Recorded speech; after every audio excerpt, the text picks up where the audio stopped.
Hello, everyone, and welcome to episode 136 of the All in Football Fantasy Premier League show and podcast. I'm your host, the self-proclaimed FPL guru, Alex Rex. And joining me today are my usual suspects of Barry Stokes and Scott Williams, who is called Alex Rex on the camera still. Oh, get that updated, Scott. How are you?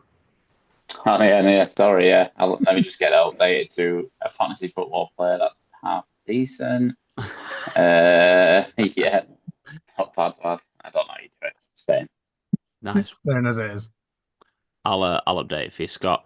Baz, where in the world are you today? Are you in your usual lay-by? Yeah, usual lay-by is doing me good. I've just noticed that I was doing actually pretty good. I'm not actually in 2 point something odd million. I'm actually nearly under 1 million. So yeah, I'm doing really well.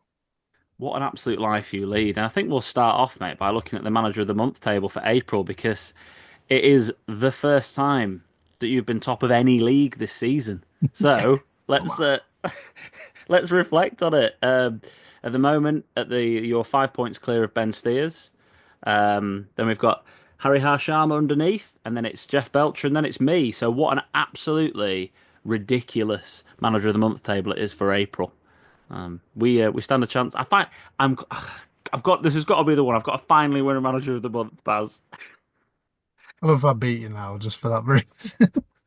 I've got to do something. But the final game week will be this game week coming up this weekend for the Manager of the Month. So it depends how our free hits go. I might even play it differential just to try and beat you, but who knows? How are you getting on this month, Scott? Somewhere down here, somewhere? Anyone know? Yeah, 33rd. Hey, third? Not too bad. There Not is. too bad. It's all Um, right. I've not no chips played, obviously. So I think that's made obviously it's made a big difference to me. The Ass Man has worked out nicely. But let's do the intros. Thank you ever so much everyone for joining us this week. Don't forget to follow us on our social media platforms, All Football Pod, All Football P, Twitter, Instagram, and TikTok, and also on Facebook on the FPL Affairs group where Barry will be posting all of today's graphics that we've got plenty of to go through. And also like the video on YouTube, subscribe to our channel, and then share it with your pals. Don't forget to also give us 5 stars where you get your podcast from and click the little icon. Right. Manager of the week for last week was confirmed. It was Wimborne Town with Scott Bell 122 points off his bench boost being played, even though he did take a -8, but he was still net manager of the week with his 114 because Barry got, you were second, what you get 112, I 113? You were pretty did good. 112. Yeah. 112. So still very close, Baz, but bench boost played. Henderson, Trippier with 12, Guardiola, Saliba, Murphy with 19, Salah, Palmer, Sarr, Isak captain with 22, Mateta and Ja Pedro. A bench of Pickford with 9, Kirkes with 6, 8 Nuri with 14, and Utara with 3. So overall, there 32 points off a bench boost. Very, very nice indeed. Got an old favourite, manager of the week so far, Nicola Tomlinson with 82 points, with still one, two, three, four, five, six, 7 players left to play in the double game week. Ollie Watkins up top. Trossard captain was the one. 32 points so far for Nicola Tomlinson. Still with one game to play. So captain's still got another game left, which is great. Sarr, Erdegaard, Gibbs White and Palmer, Schar, who obviously got that goal. Munoz, Saliba, and Henderson. Did he get a goal? Was this one he got a goal in? Did he get an assist? I can't remember, actually. Did he score it? Charles got two. Charles got 2 and 2, I think. Yeah, it's Was it? good. Yeah. Yeah, it was when he scored. I We can't remember. conceded 4. So Yes. Yeah, not the best week in the world for Newcastle, but it's about time they had a bad week. To be fair, gaming ranked 67,000. Quick look at the table. 9 points at the top between the Crystal Balls and Sam Danby Bailey, who gained some ground so far this week. And then it's Sam Camoni, Ali Farrell, and the Hardcores underneath. It's all still very tight, and we still got some matches left to play this week. Two games left to go, I think it's 3 games, 2 games, 3 games, 3 games. Probably I can't remember anymore. That's how engaged I've been in terms of how many fixtures. Let's have a look, shall we? it's 2. There's 2 games left to go. One tonight, one tomorrow. City, Aston Villa, and Arsenal. That's right. Yeah, the ones who have double game weeks that we spent ages talking about last week. Well done, Al. Right, let's talk about free hits for this week. Because that's what this week's all about, really. If you aren't free hitting this week, then we'll have to look at some transfers for you as well. But let's have a look at the fixtures. We're going to work through these one by one. Have a look at the people who we think are relevant in terms of investing in. And then we'll have a look at our drafts that Barry and I have done for this week. Let's start with Chelsea and Everton. Chelsea and Everton are both teams that we probably won't be investing in on a free hit, I would have thought. Or am I wrong, Barry? Talk to me about Chelsea assets and options. Well, the usual suspects for Chelsea aren't performing, Palmer and Jackson. So it's one of them trying to find someone different to get. Are you going to back the defense with Chelsea? It's a tricky one because he keeps chopping and changing. James is in the team, then Gusto's in the team, then Tossin's in the team, and Chalobah. I think the only one that's a cert is Cucurella. So he's currently in my free hit team at this moment of time. And I've gambled on Palmer because we know what he can do, and is this the time he's going to do it? But my fear is Everton have looked really solid, so I've got the decision of, and a spoiler alert, I've got a Wobie as well. So which one of them am I going to bench? But if you're investing in Palmer, you're not really going to put him on the bench. So that's the dilemma I've got. Or I could even go for a Neto because he looked really good against Fulham. So yeah, I think it's very tricky on that front. Everton wise, Broha is obviously tied, so he can't play. Um, so maybe a defensive option because Chelsea are quite blunt, but I can't really see anything else. Maybe McNeil, maybe going forward. But yeah, I think I'm listing every single player now and just loving it. So yeah, I think to be honest, there's not really a lot. If you got short pickings on it, there's other games to target, to be honest. Hmm Uh, the in terms of the Chelsea players, yeah, I think Everton also aren't exactly the most potent of teams in the world. Uh, I don't mind the Cucurella shout. I mean, I don't like Chelsea's defense too much, but he has been getting. He's got two goal involvements in his last seven. In terms of attacking assets, yeah, it's probably a Neto wouldn't be a bad gamble in terms of someone to put in there if you're looking for a differential. But I just think we've got a lot more options in here. I'm looking at appearances. Let's just do minutes, shall we? Who's getting the most minutes? And Enzo Fernandez and Caicedo are two players that I know Enzo's got a few attacking returns this season. He has scored one in his last. He's got three goal involvements, one goal and two assists in his last seven. So he's not the worst pick in the world. He returns in 50% of his games in the last seven. So it's not fair. Not too. That's not bad. Too bad to be fair. Caicedo, you're never going to really invest in. Yeah, it's Cucurella and Neto are the next two in terms of minutes as well. So Palmer's just probably he's still got two assists in that last six appearances. So it's not that bad, but he's a lot of money. But not that I don't think we'll have a problem with money on free hits. In terms of Everton, yeah, they've got a much more predictable lineup. But who's actually getting any points? 32 for O'Brien. Going to invest in O'Brien, two goals in his last seven games. Not really. O'Brien, I should say, not O'Brien. That's going to get. I've offended somebody there.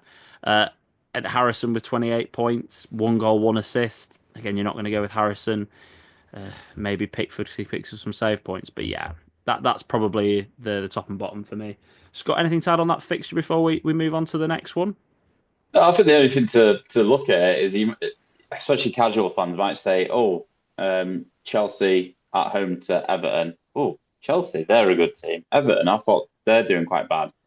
Everton have got a lot more solid now, and actually looking at Chelsea, take out the teams in the relegation zone, they haven't scored more than two goals in since they played Spurs, which was game week 15, which is months ago.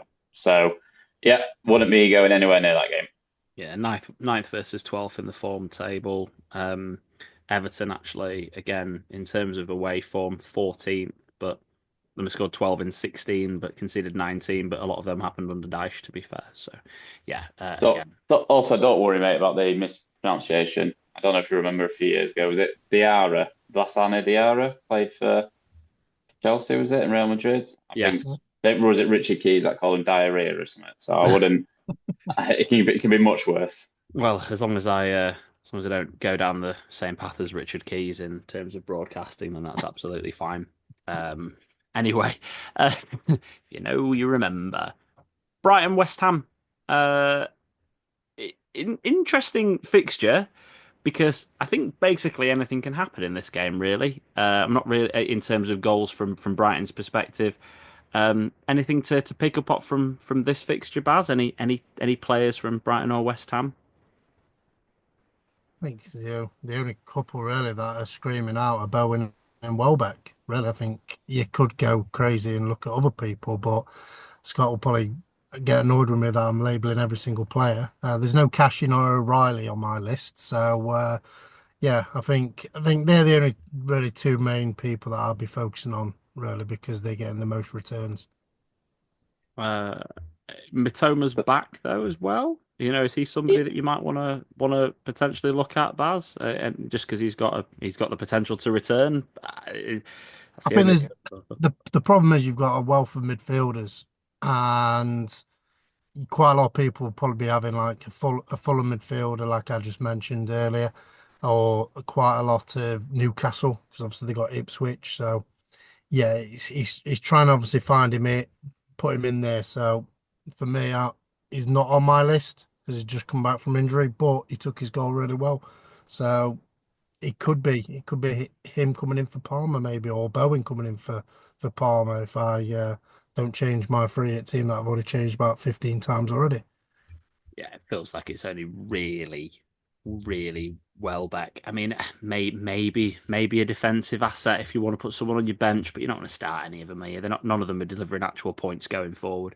And yeah, it's Bowen. And funny enough, Souček, who loves a return, doesn't he? Souček, 2 goals in his last 6 appearances is not exactly too bad. But yeah, it's Bowen with 4 goal involvements in his last 7. He's probably the only real option from there. Same question, Scott. Anything to add before the next fixture? yeah. I would just say if you're looking at Jared Bowen, looking at Jared Bowen's fixtures and going, oh, I look at the old FDR and go, oh, there's freeze, there's lots of freeze. Look at the fixture. Spurs at home, terrible. Man United away, terrible. Two teams that are just going for the Europa League. And they play Ipswich away last game. Forest at home, tricky one. But those fixtures are actually easier than the FDR is stating at the minute. And yeah, Bowen's the only one that seems to be doing anything for West Ham. And hence why you brought him in this week. Yeah, nice little 9 points to me. I'll take that. It's a great point, Scott. And it sort of filters in nicely into the if you aren't free hitting this week, um, he's a great option to buy. I think that's you've done it. You are free hitting this week, but you'll be someone you'll be holding for the rest of the season. There's only really that Forest fixture at home that's a difficult one, really, when you look at it, because let's be honest, Spurs and Man United's complete focus is on the Europa League. You saw by United's lineup against Wolves. Bruno Fernandes gets dropped, for an example. That just doesn't happen ever, Man United. So it's that sort of lineup for us that will make a big difference. Both those teams are just keeping. If you've got the fixtures against those two whilst they're still in Europe, they're teams to target. Simple as that, really. In onto the next fixture, one that's probably worth spending a little bit more time on. Newcastle at home to Ipswich. Inform Newcastle, who had a blip against Aston Villa. Uh, Jason Tyndall seemed to blame fixture pile up more than anything, and probably ran out of steam. That's what he said in his interview after the game. Um, or maybe they just came up against a Villa team that wanted it a bit more than them on that day, and they were a bit sharper and more tactically aware. But that was Tyndall's view anyway. That was my view, was that they were just a bit better. Oh, what do you think then, Scott? Newcastle assets. Yeah, Where do we start? there's there's certainly a team you're going to have free assets on out there this fixture. You're probably going to have free assets whether you're free hitting or whether you're not free hitting. You no doubt got Isaac in your team. Yes, let's be honest, not been in scintillating form. Let's be completely honest about that. When you look at they've scored, take the Villa game out of it, they've scored 9, 10, 11, 12 goals in 3 games and in return 6, 5, and 2. You'd be shocked at those numbers if you didn't see the goal scorers. But going slightly back to Baz's point earlier, the attacking options we've got just mean Isaac is going to be in your team anyway, because there's not 3 other strikers that you'd be shoving out your team at home to Ipswich. So he's going to be one that's going to be in there leading the line for you. And then you've got, for me, it's a tricky one. Jacob Murphy's obviously been in good form until the Villa game when he's not returned, but he has returned in his last 4 games. He's not a 90-minute man. He's obviously you've got Anthony Gordon on the bench. Does he roll the dice and actually start Gordon this week? So there is a slight rotation risk there. Unlike, you're not going to get Isaac rotated for a shout. So I think you've got to have, for me, you've got to have two of Murphy, Barnes, and potentially Gordon. Barnes is looking like the one at the minute. I mean, his hauls have been incredible, and he is a 90-minute man. So actually, if anyone's getting dropped, I still think it's Jacob Murphy at the minute. So for me, I'd go Isaac, Harvey Barnes, and then you would be tempted to go for defensive asset. I know I think you've had Livramento in for a while, Alex. He looks solid going forward. You'd like to back him to keep the clean sheet at home to Ipswich. Not many teams keep clean sheets at the minute. So actually just trying to have a guaranteed clean sheet in there would go. So I think for me, if I had to just pick my 3 players now from Newcastle, Isaac, Barnes, Livramento. And I think this is the really difficult decision, isn't it? Because Barnes tends to play on the left, doesn't he? Does it feel like it's the Gordon, the reason to get Gordon back in? He's done 8 attacking returns in his last 7 appearances. Murphy's done 6 attacking returns in his last 7 appearances. So like, they both shouldn't be dropped, really, should they? But you get the feeling after that Villa game that they're almost looking. You know what, manager? It's almost like they look for that excuse to get Gordon back in. Almost, he seems like that sort of player. So I feel like one of them's going to get dropped for this game week. It's just inexperience of watching football for a long time. It feels that way, even though it probably shouldn't be. And yeah, the defensive assets. It's probably between Trippier and Livramento, isn't it? Because they've both got 1 assist in the last 7 games. 10 key passes for Trippier, 9 key passes for Livramento. 2 big chances created for Livramento, 1 for Trippier. Both got 29 points. Feels quite tight and close. Baz, nail your colours to the mast. Who are we going for out of this Newcastle team for your 3? Well, let's go attacking wise. So, but obviously the fear of obviously how bad they played against Aston Villa. I think Gordon's probably going to step in, but I would if he doesn't, then obviously I would like to go for Murphy, Barnes, and Isaac, because I think sometimes Ipswich does have that threat. But obviously I know Delap's not been starting quite recently, and Hurst has been playing, but he's still a big target man. And Burnham probably manage with it, but I'm unsure about Schar. But if I had to go for 3, it'd be them 3. But like I say, if I want to pick a defending asset, I'm going to go for totally different to you guys. I'll pick Fabian Schär because I think he's amongst the bonus points and he's amongst the goals recently. So Yeah. why not? 2 goals and 1 assist. I mean, at the end of the day, he's put 2 goals in. And this is where logic goes out the window here, really, because he scored in his last 2. He's probably not going to get 3 in a row, is he? I mean, what a ridiculous statement that is. But it just really never happens. So, I don't know. That is, yeah, backwards logic, really. He's scored in the last 2. He's probably not returning this one. Yeah, I think if it was me right now, I don't see how you can really drop Harvey Barnes. If you know what Isak's ceiling is, you know what he can do, and how many goals and chances they're creating. Looking at his XG though, strange enough, it's only 2.45, and he's returned 2 goals. So Barnes's XG has been higher than his, so his expected goals he's sort of been delivering on the level of his expected goals. Yeah, I think I would go Trippier, Barnes, and Isak.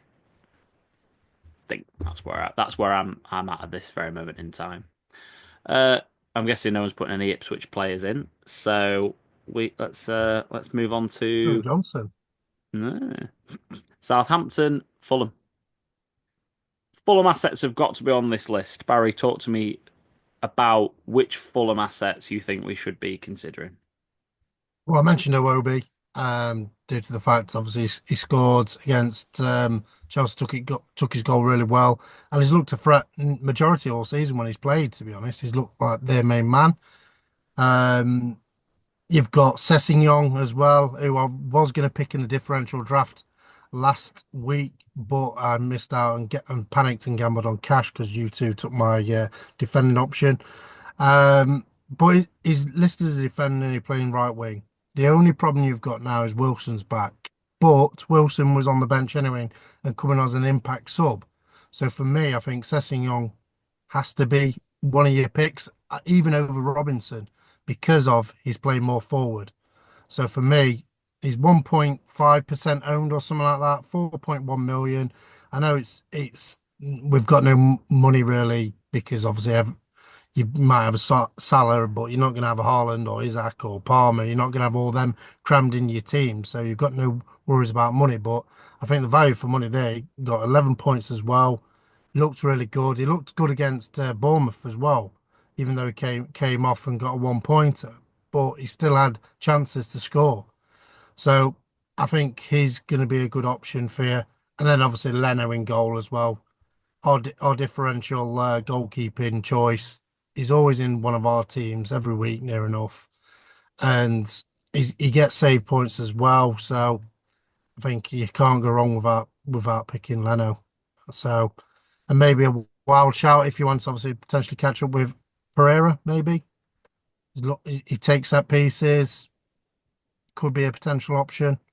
So yeah, so there's a few there. Uh, Unsure about strikers because of the rotation risk. yeah, I think from a defensive point of view, it's that Sessegnon, who's not playing 90 minutes but seems to be returning at the moment, versus the much more consistent Robinson over the season. But I mean, Robinson's not got an attacking return since game week 24.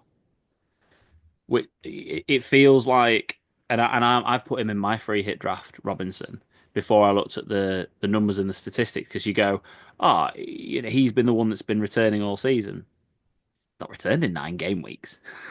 So actually, is he delivering? No, he's not. And Sessegnon's the one that's in form. So yeah, interesting on that front. And then the other debate is Muniz against Raul Jimenez in terms of starting. Obviously, Jimenez started the last game because of Muniz had a knock, but Muniz had started the two previous to that. So it depends on his fitness as well, doesn't it? Scott, where are you at with your Fulham thoughts after listening to Barry as well as myself? Yeah, I think Stester Young's the one. Looking at his stats and looking at attacking return. I think Southampton score. Look, I know they're relegated. They're a pile of crap, but they don't want to finish with 11 points. So I think they'll be chomping at the bit to get to at least 12 points this season. So I don't think they keep a clean sheet that game. It's certainly looking at their fixtures. It's a game they want to be targeting to try and get a win. Um, but I like his attacking options. I've always liked Ryan Sessegnon as a player. I remember when he got player Championship Player of the Year. Obviously, got his move to Spurs, didn't work out. Back at Fulham now, still really young. Really like him as a player. I think he can certainly continue on to bigger and better things as well. So I don't really want to probably tie it too much Fulham, just because I know it's Southampton away, but just got a weird feeling about that game. So for me, it would be Sessegnon and maybe Iwobi, but I'd have to assess if I've got better midfield options. What we are gonna see as we go through this is that it's really difficult to pick strikers. Um, I really want to invest in Raul Jimenez, but I look at his statistics, and I know he went through that really good purple patch, but he's only scored once since game week 24. Again, it's just not really returning the numbers. Felt yeah, if it was gonna for me at the moment, I look at this and I think Sessegnon and Iwobi are probably the two players that you look at from this and in a free hit team anyway. That was your couple bars. Sorry, what were your nailed on? What do you think you're going to go for out of this Fulham team? So no doubt we're going to have assets. So Uh, Leno, Sessegnon, and Iwobi. yeah. Oh, and that's interesting because the double defense is one thing that Scott doesn't think is the right thing to do. So it's interesting how, yeah, it's just when people going against each other, a double defense on that front is important to commit to if you think you're going to get them. I want to look at Southampton players as well in terms of returns. It's Ramsdale, and Fernandez are the only two that have got over 20 points in the last 7 game weeks.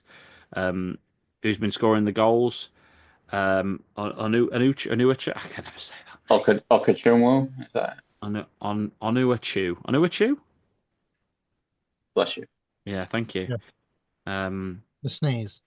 he's got 2 in his last 7. He's only started 4 of them though. Um, Smallbone, who I feel like is the player that Baz must love somehow because he feels like a differential. And then Onuga, the other one that you said, has got 1, also scored, and then Fernandez has got 1, and he's also got 1 assist. I think if I was going to go for one, it would be Fernandez out of this team. Um, This is your 3 week gamble. my 3 week gamble, yeah. And I think if I was going to go for a player out of that team, yeah, it would be them. But I wouldn't be backing any of the defences. And yeah, I'd have concerns about investing in a striker, really. But yeah, I know a true differential, Baz. What do you think? Differential Not for me. forward? No. No, not I even on. mean, you know when Baz says no, and not. Oh, if you want to take a gamble, if you want to take it, when Baz says no, we know it's a no. Yeah, definitely, especially on a differential.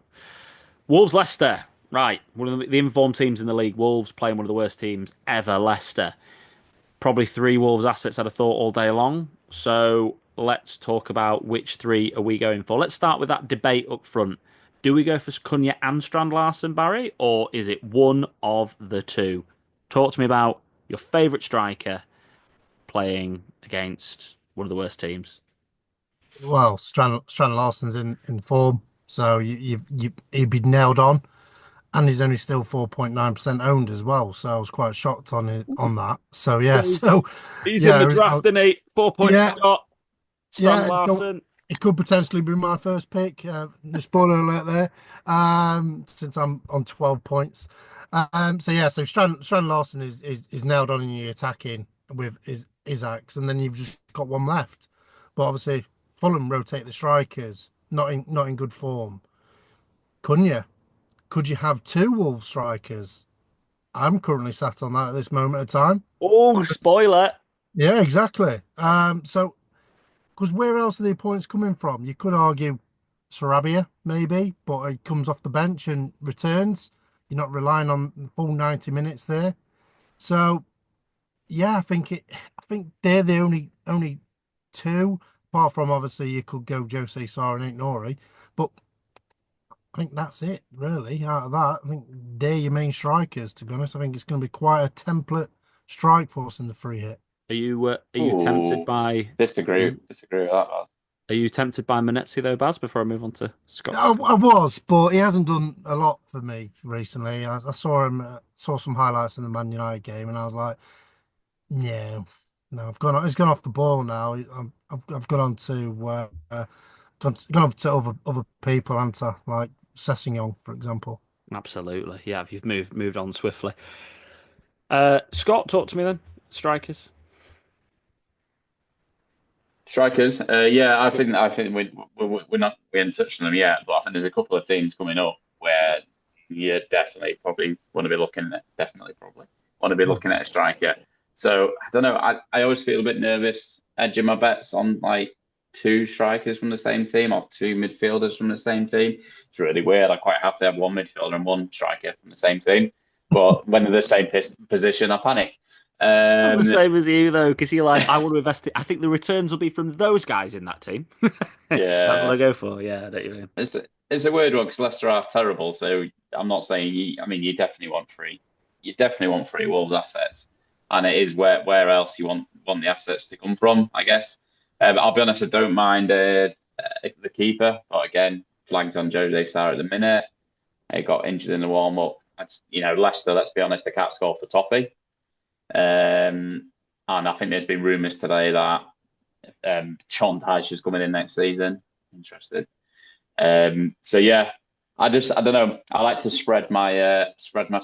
no, that's don't say that. Spread my assets a bit more evenly, I guess. So if I was to go for one of them, I would probably go Cunha. It's just really good, isn't he? Yeah, it does feel like his ceiling's higher. So Strand Larsen's the right logical pick in terms of form. Cunha's the one in terms of overall points achieved this season and ceiling. And then think it relatively obvious to go eight Nori, isn't it? I think he's going to be in every free hit team. And it's just if you have because you say you want three Wolves assets, and I agree with that. So if you're not going Cunha and Strand Larsen, it has to be double defence. Because I mean, what? There's no midfielders you have, Yeah, is I there? mean, I'd quite happily go double defense Leicester at home. Million, Well, you go double defense Leicester away. I think that's probably where I would sit at the moment. I'm a bit torn between Cunha and Strand Larsen still. I want one of them, but I don't know which one it's going to be. And then it'll be eight Nori, and if Sar's fit, he'll be my keeper. But if he's not fit, then do I go Semedo? Maybe I don't know. That's probably where it might end up being, or I might go for the cheap goalkeeper, the differential Bass, the differential Bentley, Bentley. 3.9 million. Three He's now point over nine. now over one point. Is now over.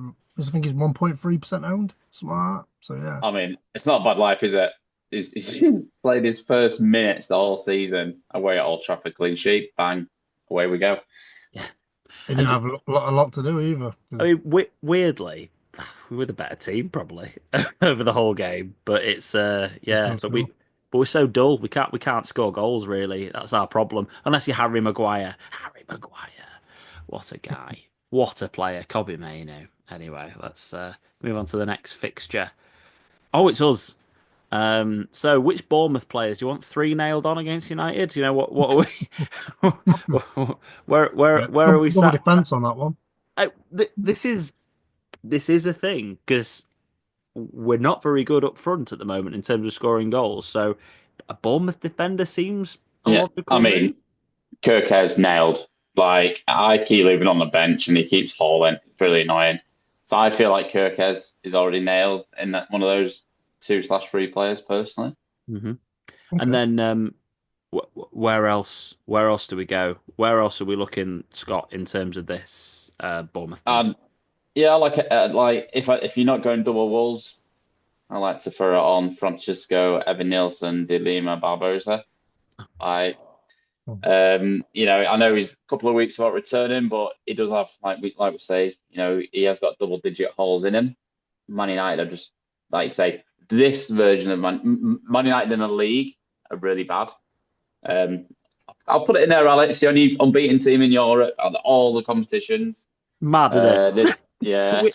What a weird the whole thing as a United fan is it's the weirdest season. It's so depressing in the league, and then we get to Europe and it's like it's a different world. It's, So, so I would go for me, Kirkes and Evan Nielsen, and then I'm not desperate to get three Bournemouth players in. Bournemouth themselves aren't on particularly great form at this moment in time. They haven't been for the last sort of 10 weeks or so. But I definitely want Kirkes in, and I'm leaning towards like an Evan Nielsen at the minute. Obviously, you've got people like Cliver that has spells. He's back in now after he's been injured and played 90 minutes at the weekend. You've got Hoyland, whatever his name is, the young Howson. defender. Harrison, yeah, threat from set pieces. Scored a couple from set pieces already this season.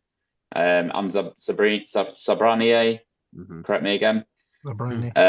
Thank you. They could be options as well, but I think if you're going for defensive assets, I would still go for Kirkes. Baz, your two pence. Look at any of the other players to talk about. Evan Nilsson going to be in your team, maybe, or is it Isak and the two Wolves guys? At the moment, it's two Wolves and Isak, but Evan Nielsen he hasn't returned in the last two, so I'm like, do I really want to get him? I know obviously Man United are so poor and concede so many goals, especially wearing Arna. I'm not going to start singing again because it'll make it rain. So it's a difficult one because you want to obviously get one of them players, and I think Kirkez is probably going to be the only one really you'd be looking at getting him. But would you start him just for the gamble? I know they're at home, but man, you do potentially have a threat, especially if Bruno's playing well, because everything comes through him. But that's the only option really, and it's the fear factor of Bruno. So I think Kirkez maybe is the only one really I'll go for. What I will say about us as a team, right? We don't really concede that many goals. I think it's a bit of a myth. I know we lost 4-1 the way to Newcastle, which was the most nailed on thing ever. But we only conceded one to Wolves. We drew 0-0 with Man City. We conceded one away at Forest. We kept a clean sheet at Leicester. We conceded one against Arsenal. Like, actually, in the last 6 games, there's only been one time we've conceded more than one goal. 20 So, goals you've conceded away. how many? 20. Yeah, I don't think it's that many. In terms of away, 28 for Forest away, 25 for Newcastle, 26 for Bournemouth, 21 for City, 23 for Chelsea, like 32 for Brighton away. Wouldn't, It's just one more above Liverpool, isn't it? So it's yeah, not too bad. it's not that bad. Like, so I think it's a bit of a myth that we've got a rubbish defense. I think our actual problem is attack. That's where our issue is. So I probably wouldn't be doubling up on a Bournemouth attack. From a Bournemouth perspective, it's I might have one in. I might get probably at the moment. Probably edging more towards like a Semenya.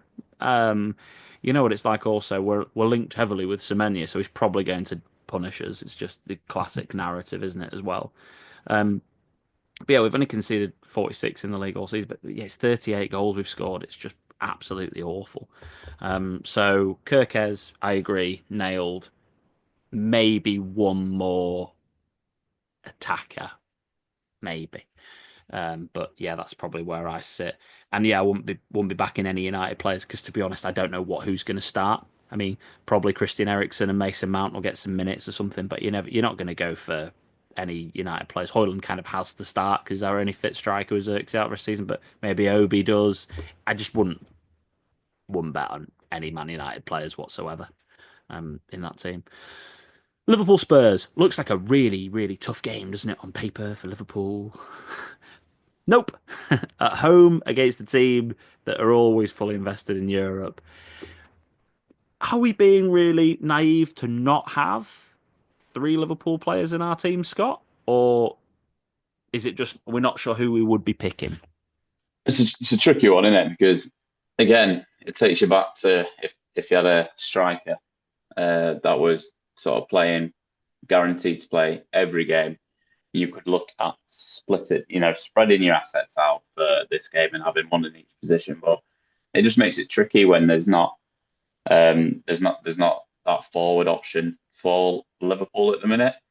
I think you want to definitely have two in this fixture. Like you said, it's arguably the easiest fixture for everyone going forward in this week. Obviously, Gakpo did start the last game, hooked off at 59 minutes. You still don't think you're going to be gambling on him, are you? Above the two Wolves boys, Isaac, Ivan Nielsen. We ain't touching them yet, but Chris Wood maybe as well going forward. So, you've got Salah in, obviously. And then you're going to want a defensive asset. This is where it gets a bit tricky now, I think. Kanate, he finally returned for us, Al. 9 points, which was nice. Should have scored, by the way. That was annoying, as you could probably saw when I was putting it in the group chat. But Trent, I know you got Conor Bradley on the screen there, but Yes. I feel That, like wa- Trent. that's the debate I'm asking you about. Trent versus I think he Bradley. starts. I think he starts now, Trent, after what he did at the weekend, after scoring and all the hoo-ha around it. I think he starts. Got a feeling he starts that game. Um, so, but is it? I think it's too risky to select either of them now, Bradley or Trent. So I would. Depends if you're chasing. If you're chasing, a calculated gamble would be Trent because he can do what he did at the weekend. He can do an assist. He can score a goal. If you wanting to maintain or if you're not a million miles behind, I think Virgil. Let's be honest, because money's an option if you're free hit. I think Virgil or a Canate is fine. I would probably lean on. I mean, I would probably just go Virgil. He just seems slightly more of a threat from corners. He's a bit more likely to score a goal. So for me, I'd have Salah. I would probably go Virgil, and then I would probably have Luis Diaz in. I know he didn't return last game, but he's looked likely and he's still playing a lot of minutes. That would be my three. Top of the form of the last 6 game weeks, 7 game weeks. Luis Diaz, 41 points, 5 goal involvements ahead of Mo Salah, who's got 35 points, and Virgil at 34. So basically, Scott, what you've done is you picked the 3 players in terms of Van Dijk, Salah, and Diaz who have scored the most points in the last 6 game weeks for them. I mean, there's nothing illogical about that at all. I completely agree. Salah obviously nailed, boring, but has to be. Um, I do look at Trent and think he is the player you go for again if you're chasing. Absolutely, I think he's the player you definitely go for if you're chasing. And then yeah, I like Luis Diaz. It's whether I've got space for him in the team or not. At the moment, I'm pretty sure he was in my team. Anyway, whatever, can't remember. Baz, do you go for Bradley and Trent, or do you play it more consistently? Do you want to ask this person walking past you as well here? See what they Yeah, think. could do. Right, so yeah, so for Double me, wolves, guys, double wolves. No. triple Are they triple wolves, I'm regular? on triple. They're regulars, that Yeah. them, aren't they? Yeah, tell 'em. So yeah, so regarding that, I probably would opt for Trent because I think he starts after what he did. Um, so I kind of brought in Bradley last week just for one game week. But it is what it is. So for me, because I'm chasing, Trent is on my radar, but the fear of a one pointer is not great. So I could potentially stay away, but for people that's massively away, then yeah, Trent is definitely better than an option than Bradley for me. Interesting. Yeah. For me, it's if you're playing it safe, I agree with Scott entirely. Verge, Salah, and maybe Diaz, and I agree if you chase it, it's Trent, Salah, and probably a Diaz, maybe even a Jota because I love the guy way too much. Can I, Um, can I just say really quickly, free hit is the best chip.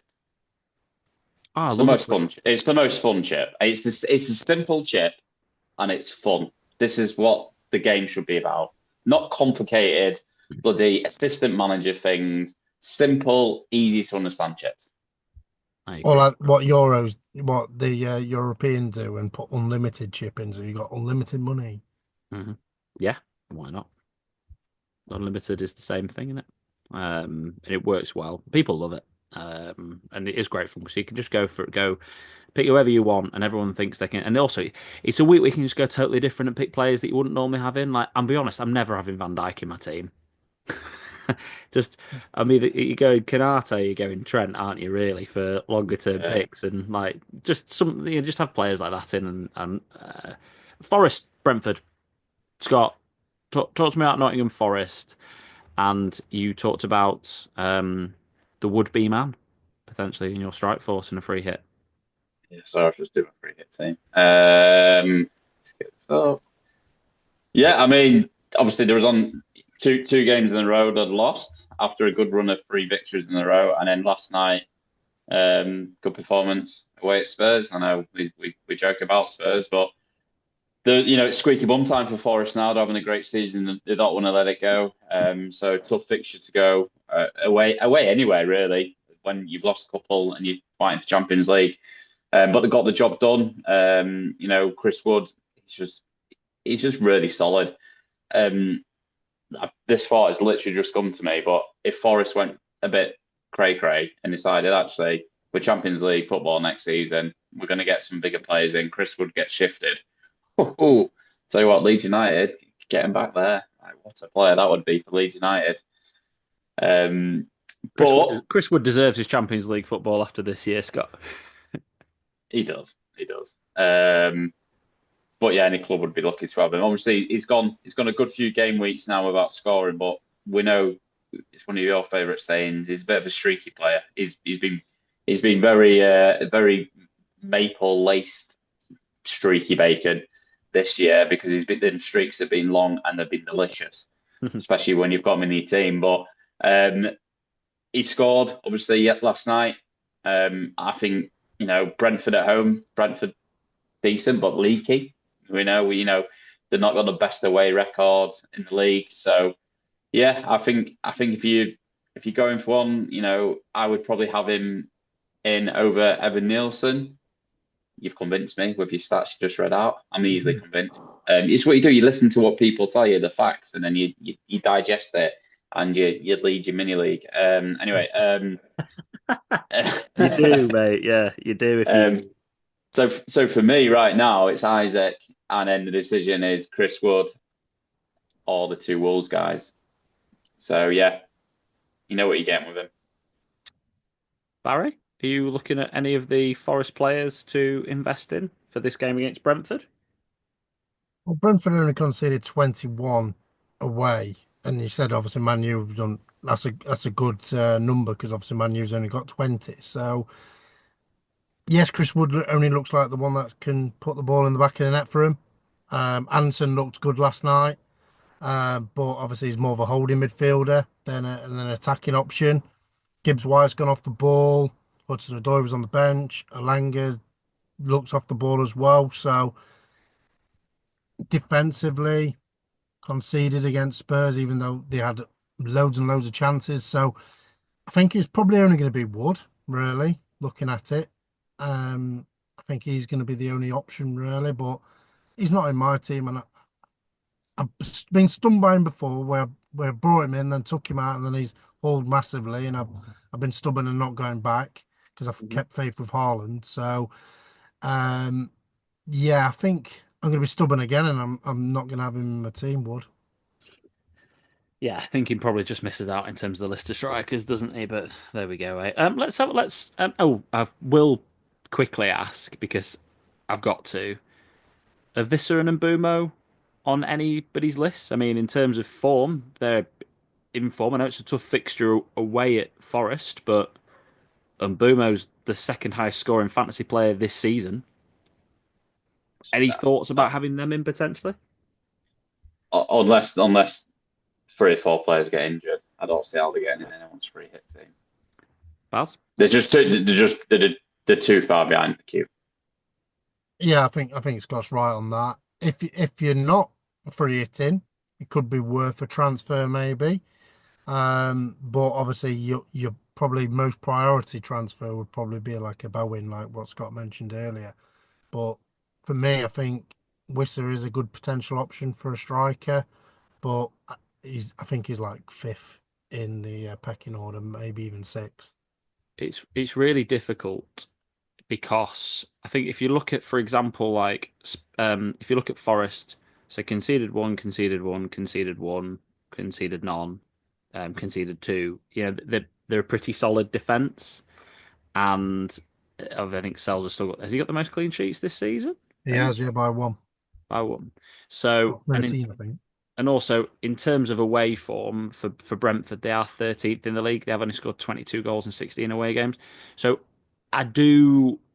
I do think that they won't. Neither of them will get in my free hit team, but I do want to just shout out Mbumo as a player who, God, I'm just so differential.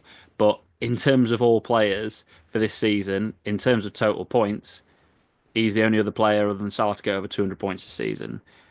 If you are looking for a differential player who's relatively consistent and going to do it and put him in your team, I don't think you I don't think you're nuts if you put Mbumo in as a midfielder because I don't think anybody else is really going to have him as a free hit player, and he returns solidly enough. But anyway, That's no, that's a crazy with obviously on there. And Brumo's second on 210, and Salah's got 320. oh, I mean his season's absolutely mental, isn't it? It's just and do you know what's crazy? He's not even in that great a form right now, is he? In terms No. of his returns, he's got to that point. It's probably going to be the greatest fantasy season anyone's ever had. I'd have thought if he, I think it's going to be close anyway already. I think. Uh, let's have a look then at the AI free hit team. Put this up on the screen. So this is what Fantasy Football Hub think is going to be the highest point scoring free hit team this week. So they've gone Leno in goal against Southampton. They've gone for Trent. Ait Nouri and Chalobah is their pick from the Chelsea defence. So they've gone for a Chelsea defender. Salah, Palmer, Barnes, Luis Diaz, Isak, Cunha, and Evan Nielsen. The Palmer pick is such a computer generated pick, isn't it? Considering the form that he's actually in, but they look at the returns and potentially what he can get. Flecken on the bench, which is ridiculous. How he's in any free hit team against Forest away? No idea. I was But going to say it's on budget, but it's not. Yeah, it's not even. you'd But pick someone cheaper, wouldn't you? it's just a weird AI pick, but whatever. It's a keeper that ain't going to play anyway. So Semenya, Schar, and Colwell. So not massively off. What I'm do you thought, Buzz? I'm massively surprised there's only one Fulham player in there. Yeah, but it's like Scott said, really. When you look at it, it's. So, I mean, Southampton. I don't know. Maybe they're just not returning. I mean, Iwobi's obviously got to be on that list in terms of midfielders, but yeah, no Sessegnon for Chalobah. There's a few different picks in there, but yeah, there's only really Chalobah and Palmer who I look at that and think are probably. I think are just really not very good picks, to be honest. But there you go. Let's have a look as well at the free hit that I put in, and I did this free hit drafting a couple of weeks ago. And a couple of weeks ago, we had Sells, Ait Nouri, Robinson, and Livramento. I think I look at that, and Trippier and Sessegnon probably are on there as potential picks. I might go for maybe even a Kepa in goal. We haven't mentioned him yet, have we? As an option against Man United, Hey, and Kirkez as well would be an option at the back, especially over someone like Nico Williams. Cucurella is on that bench as well. And Iwobi, I had Palmer in this with Gordon and Salah. I think when you look at Gordon, it might even be Barnes, Palmer coming out now. So there's a few changes from this as well, actually. And yeah, I had Cunha, Isak, and Raul Jimenez who were up there at the time. But yeah, I can't see Jimenez being in this team now moving forward. Baz, let's talk us through your differential free hit team. This is the exciting time that you've had. It is, yeah. So I've gone for Bentley, because I don't know how long Sar's out for, so that could potentially change. But when I picked him, he was actually under 1%. Now he's obviously gone up as I mentioned. So I wanted to get a few like not like under ones there. And obviously my back the other keeper, I think he'll not be on a lot of people's lists is Verbruggen. Against West Ham at home. I think it's a decent option. Obviously mid-range, mid-owned keepers. I've gone for Sessegnon. He's my favourite. He's took over Minozzi at this moment of time. Gone for Colwell because he'll start at the back. Estupinian. Obviously, I don't want to be stupid. Yan. Hey. Fabian Schär, as I mentioned earlier, I think he's a very good outlet to have. Semedo as well because I think most people have eight Nori. And then Barnes, Bruno Guimaraes, Iwobi, Andres Pereira, because I think he's on set pieces and I think he might get a share of the love, shall we say, from Southampton. Neto, I've been impressed with him. I think, but the problem is if Chelsea could potentially rotate. And then Strand Larson, Welbeck, and Evan Nielsen as the forward. I think it's quite strong, so it's differential, and there is no player over 5% owned on that. So unless Interesting. they've gone up since last night. Any comments, Scott? Anyone on there? Oh, he's gone. Where is he? He's gone. no, no comments. He's gone. He's No gone to the comments. stick by looking at that probably team. Probably. Yeah, horrendous. Oh, okay. Not your free hit team, then, mate. No. I'm Yeah, interested, Scott. You've been doing yours, so yeah, during this, haven't you? So I'm yeah, interested to see who you pick. yeah. I've done it. I can read it through if you want quickly. Yeah, I absolutely do. Go on, fire Yeah, away. I went. Keeper's gone for Sanchez and Kepa. Probably start Sanchez. Eight Nori, Livramento, Kirkez, Sessegnon, and Virgil van Dijk. Luis Diaz, Salah, Iwobi, Barnes, and Bowen. Isaac, Cunha, Strand Larson. He's gone for that double Wolves. Yeah, you convinced me with your Man U stats. And Leicester, terrible, are they? Terrible. Yeah. Like the worse than Southampton at the minute. Let's be honest. Well, they are. They're beneath them in the form table, that's for sure. And you've done this lovely graphic on the screen for us, Baz. Your differential kings for game week 34. Yeah, I Um, just thought go a bit rogue and pick some players that are under 5% owned and pick like the main one that most people will be focusing on. And that main man at the moment is Harvey Barnes. Um, when I did it, it was 4.3% owned, and now I think he's 4 point something more than that now. So Ipswich at home, Newcastle very good. They want to obviously bounce back because of Europe, so I think he's going to be in amongst the goals and assists. Shrewsbury came on, scored a lovely free kick, and obviously he's returned. I think in his last, I think he's done 3 returns in his last four. You can correct me on that because I haven't got stats in front of me. Something like So that.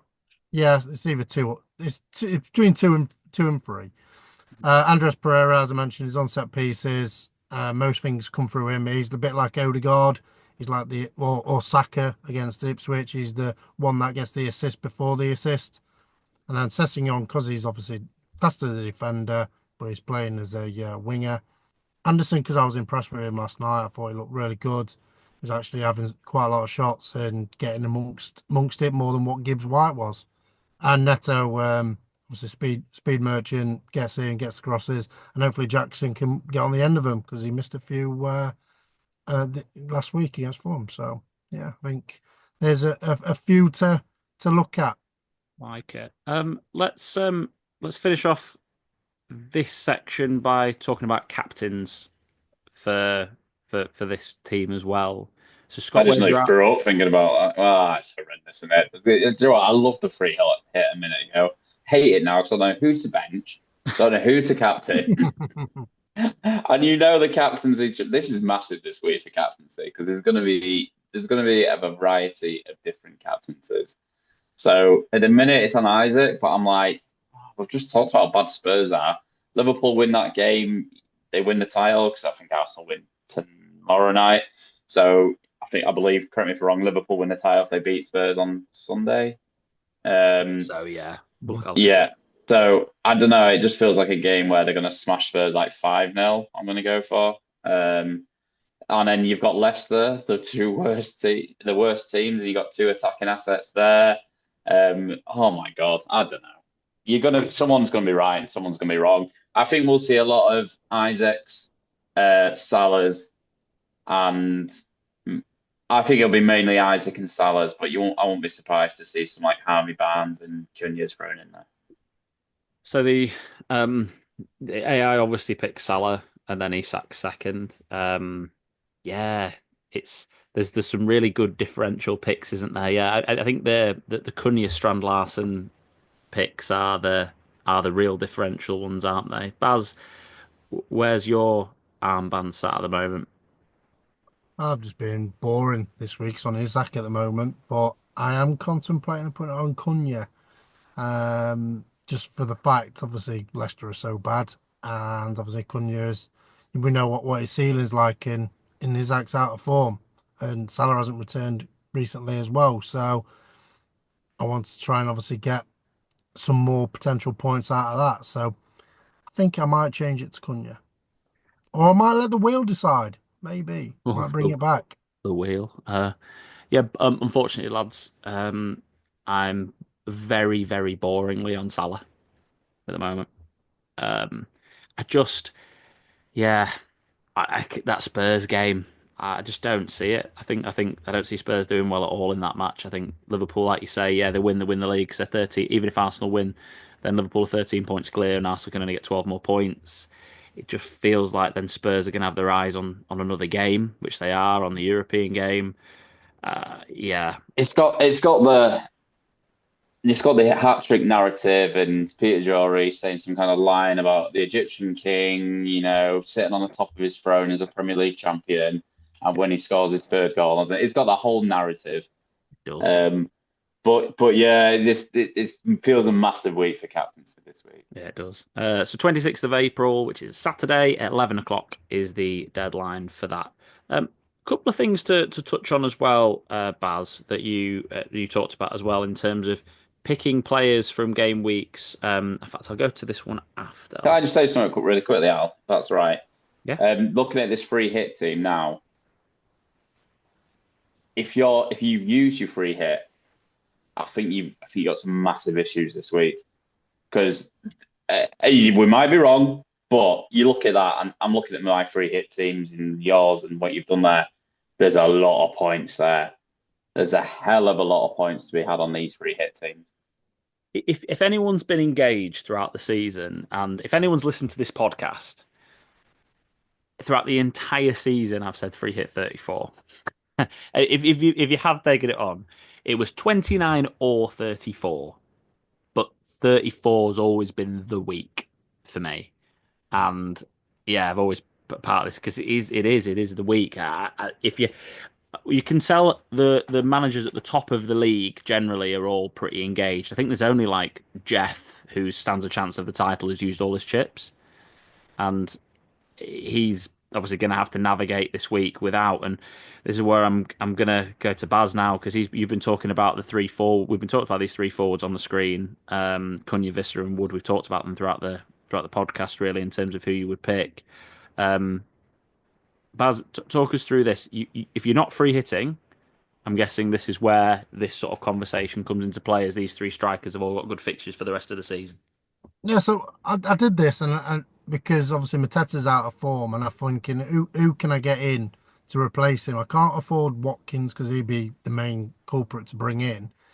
But obviously with the free hit as well, obviously Mateta doesn't play, but obviously these three do. So you want obviously an asset in that. And I was looking at it, and I've heard a lot of people saying, "Oh yeah, get Cunha," because obviously for the rest of the season. Yes, it returns good, but I thought I'll get some fixtures up there of teams that are playing that goals are conceded, the XG conceded, shots per game, and goals per game. And there was only really the Leicester game that really stood out to be one, and maybe the Brentford in the last game. The one that's screaming out is obviously who Scott mentioned was Chris Wood. He's obviously got yellow there, so that's the second best out of the three against Brentford at home. Then he's like every single one is near enough green until the end of the season, so you could go Wood and then go maybe a Whistle or a Cunha back end of the season, depending on who's got what to play for. So I just wanted to do that to give people a visual and say, look, this is who they're playing. That's what they are. The team that they're playing defensively stats, and people can work out and have a better judgment instead of going, oh, let's pick Cunha. It's some simple stats that people can read quite easily, hopefully, and it's there in front of them and they Yeah, can it's just that do. 39 that needs to be yellow there, Baz, doesn't it? Because and then everything Yeah, else in on the screen there, everything, sorry, on the screen then for Wood, other than that one shots per goal against Chelsea at 10.6, everything's in the top two out of these, isn't it? That screams for those three fixtures, 35, 36, and 37, just for podcast listeners. Forest play Palace away, Leicester at home, West Ham away, and in comparison to Visser and Cunha, Chris Wood's the statistics for him against sorry the statistics the teams that he's playing against are the worst, and so he stands the better chance of getting returns. Whereas Cunha, who everyone's potentially investing in, because obviously Leicester at home is the best fixture basically in on the calendar. City away, Brighton at home, and Palace away. None of the statistics that those three teams are putting up this season are number one. Um, yeah, interesting actually, isn't it? When you look at that, it's definitely it looks like after the game week 34, it's Wood, then Visser, then Cunha, really on that list, doesn't it? Um, going to get up their statistics as well in what they've delivered. This is so far this season, Baz. it is, yeah, so far this season. So we know how obviously Chris Wood's been in amongst the goals and he's nearly on 20. And the last person to do that was the Forest. Any guesses? Uh, yeah, I like these. Last one to what? Get 20 in the Premier League. Yeah, for Forest, What what era are we saying? it was 94, Collymore. 95. Oh, oh, Collymore, that's the man. uh, Yeah, I was going Stone to go Van Collymore got Hooydonk. 20, 22 Oh, that season, that'd I have been a think. good shout, actually, Van Hooijdonk as well. Wonder how many he Yeah, got. he was good when they got promoted, but he went in a paddy, didn't he? And then went away. Yes, yeah, Yeah. he got sad, didn't he? Or Pineapple had Jason Lee. So yeah, so Chris Wood 19, and then Swisser on 15. Assists. Wood doesn't get amongst the assists, but he's always on the end of them, usually because he's a target man. Cunha and Wisser are shared on that. Expected goals, I was quite shocked on that. Wisser's on top of that. And then expected assists, I was quite confident that Cunha would be on top of that one. Goal involvement, Wisser again. But the most shots and predicted points to the back end of the season is Cunha. So Wow, the shot level for Wood is so low, isn't it? mhm. Considering Cunha's playing in a 10 behind Strand Larsen to have 89 shots this season in less appearances than what Visser was 74 and Wood with 54 shots. So Wood's had 54 shots this season and scored 19 goals. Yes, That is absolutely mental. yeah, it's crazy, That prolific. is that shot conversion rate. That that's bad. That's got to be the best in the league. Um, yeah, brilliant. And yeah, predicted points. You can see predicted points Cunha at the highest at 28.6 to 26.3. Yeah, interesting. I think still you look at. I think that's probably quite heavily because of the Leicester home game, isn't it? Really, I think that probably makes that number a lot higher than what it is in terms of predicted points. Um, yeah, interesting one. Uh, Teams to pick as well. To finish off on this point, if you aren't free hitting, Scott, like some people aren't. Fixtures for the rest of the season, those three teams are right up there in terms of quality of fixture. Fulham might fool some people. Villa, Everton, and Brentford are not the easiest fixtures in the world, even though they've got Southampton. No one's investing in Leicester. Man United will have their eye off the ball. That those Newcastle fixtures aren't bad in terms of players, but yeah, it's maybe a Forest in terms of Brentford at home, but then Palace away, Leicester at home, Wolves away. Maybe you're looking at a Forest defender if you haven't got one already for some of those fixtures, especially for that Leicester and West Ham couple of games. And then yeah, maybe a midfielder from those guys. But if you are if you are looking at not free hitting this week because you don't have it left, yeah, something like a Forest is probably one of the teams to look at. Um, Maybe I wouldn't say a Brighton. Yeah, probably Forest. Yeah, yeah, that's where I would sit. That's where I would hang my hat.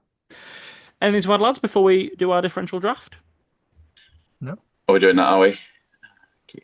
unless you want to do the differential from now to the end of the season, but I Oh, can of just, course. Yes. Thanks, Baz. Yeah. There's there's what I'd forgotten to do. Oh, sorry. I think I'd forgotten because Dwight McNeil was featured on there with a star behind his head. So I think that's what made me forget about this graphic. yeah, I But think most people would, but they'll look at it and go, McNeil, star on the back of the head. He had that massive spell where he scored. So that's one reason why I've got him there because of that, and I think he's going to get back into the team. And I think he's going to be play a big part in more to the back end of the season. Decore's after a new contract. Tillemans has been playing really well recently. He's stepped up to Douglas Luiz's boots. Gundogan's obviously done really well, performed, been consistent in the team, so he's looking a good potential asset, especially with the City's fixtures going forward. You want to get a piece of that, and then obviously I've gone for Anderson and my boy Hudson-Odoi in the team as well. So yeah, I think there were just a few players under 5%, or technically all under two. So Mhm. yeah, as for give us something different, see which one's going to be the best one that scores the most points out of them, and see if it's my McNeil wild shout that does it. It's the 34 fixture that puts me off like an Everton investment. But like, I really don't mind an Everton transfer in this week with those three fixtures after. Like if you want a player in like Chelsea away doesn't seem like a great fixture, but like maybe like an Ndai or someone like that is a bit of a gamble. But yeah, maybe a defender from Everton might not be a bad shout if you're looking again for a defensive pick. But there's just not really any exciting transfers this week if you're not free hitting. Um, Maybe like an Alanga because but yeah, it's difficult, isn't it? Right, Baz, talk to me about differential draft and where we're at so far this week. So where we're at is obviously my decision to go all under one hasn't paid off as well as I thought, as we were surprised. Tony Ortega's really performed for me. Where I'm on 12, Scott's on 18. He's had Bradley and Allison, so the double defense worked out well for him for Liverpool.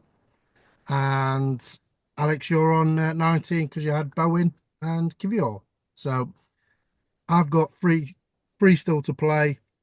Alex, you've got one, and Scott's got one. Looking at it, obviously Kivior versus Kevin De Bruyne. I think De Bruyne is probably going to get more points than Kivior. Do you agree? No. Oh, no. I'm absolutely gutted that Sal got injured in the warm up. I'd have had 25. I'd have been clear, wouldn't I? Really? Wouldn't Well, have- you don't know that because he might have made a howler and he might have got a red card, mate. It's actually run really good. Yeah, thanks for that twist. I feel much better now. So yeah, so I think I'll probably go first. Then You go for it, mate. No worries. yeah, Got and three then players left to play, not that far behind. Just, yeah, no problem. You go first, pal. yeah. So well, out of you two, who's going last? Who's he got left? Sorry. He's got De Bruyne. You've got Kivior. Oh, Rotation risk. yeah. Scott definitely goes second. I go last. Kivio's keeping a clean sheet in that game. Yeah, 100%. Yeah, right. I'm talking positively. Yeah, right. So I'm going to pick my first, and it's going to be Harvey Barnes. Shock. Oh, got too many tabs open. I will go for no, it's gone clearly.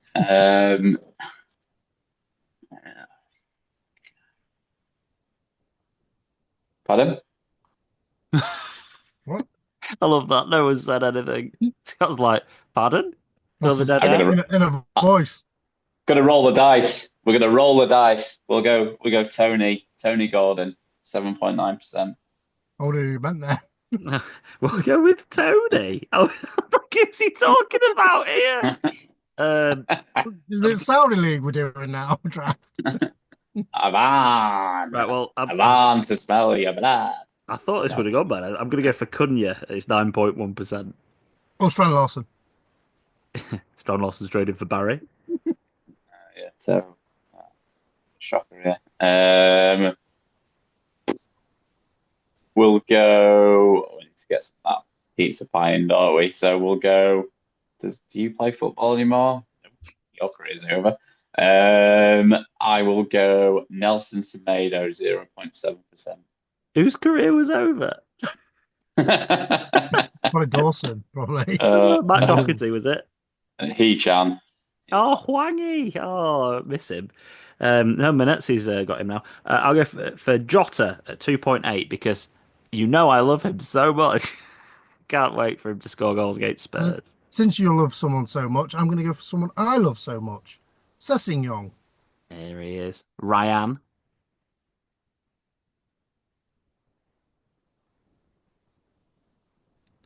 Williams.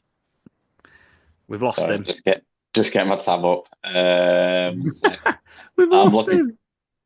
You haven't lost me. I mean, them and no way, still in 26% of teams. That's ridiculous. Right then. I'm trying to figure out who's he looked at. I know, me too. I think it's the best game, but who's Scott looking at right now? Whose career's ended. Yeah, whose career's ended. Right, Evan Nielsen, 4.7. Yeah, nice. It's good old classic pick. I will secure my under one pick at Zabarani, a 0.5% for Bournemouth. I'm gonna pick Andres Pereira. Well, you have bigged him up. I'm glad you've put your money where your mouth is there, Baz. That feels like a good pick for you. Who did you go for? Marcus Andres who? Pereira. Oh, Marcus Pereira. Marcus. Making players up now. I will go for, let's go Leno, 3.8%. Think I'm gonna really torn between Neto and Bruno Guimaraes. I think I'm gonna go with Neto at 1.3%.